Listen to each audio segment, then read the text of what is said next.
శ్రీమద్ రామాయణము 47వ సర్గము. ఓ రామ, దితి మరియు ఇంద్రుడు పూర్వము ఈ ఆశ్రమమునంతే తపస్సు చేసిరి.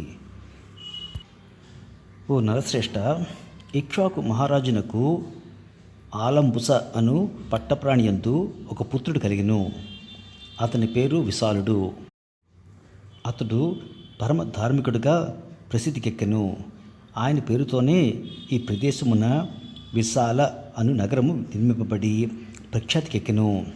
ఓ రామ, మిక్కిలి బలశాలి అయిన హేమచంద్రుడు ఈ విశాలుని కుమారుడు.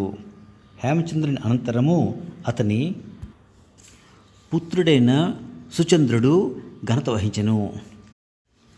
విఖ్యాతుడైన ధూమ్రాసుడు ఈ సుచంద్రుని కుమారుడే.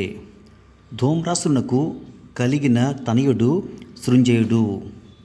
పరాక్రమశాలియు సర్వశుభ లక్షణ సంపన్నుడు అయిన సహదేవుడు సృంజయుని సుతుడు. సహదేవుని పుత్రుడు కుశాసుడు. అతడు పరమధార్మికుడు. కుశాసుని కుమారుడైన సోమదత్తుడు ప్రతాపశాలియేగాక మహాతేజస్వి. సోమదత్తుని పుత్రుడు కాకుత్సుడు. అతడు ప్రసిద్ధి గన్నవాడు. ఆ కాకుత్సుని కుమారుడు సుమతి. అతడు మహాతేజస్వి, అమరతుల్యుడు. అజేయుడు అయిన ఆ సుమతి ఇప్పుడు ఈ నగరమును పరిపాలించుచున్నాడు. విశాల నగరమును పరిపాలించిన రాజులందరూ ఈ వంశమునకు మూలపురుషుడైన ఇక్ష్వాకు మహారాజు యొక్క అనుగ్రహముచే దీర్ఘాయుష్మంతులై వర్ధిల్లిరి. వారు అందరూ మహాత్ములు, మిక్కిలి పరాక్రమశాలురు, పరమధార్మికులు. ఓ నరోత్తమ, రామ, ఈ రాత్రిని ఇచ్చటనే సుఖముగా గడిపి రేపు ఉదయముననే జనక మహారాజును దర్శించుటకు వెళ్ళుదుము.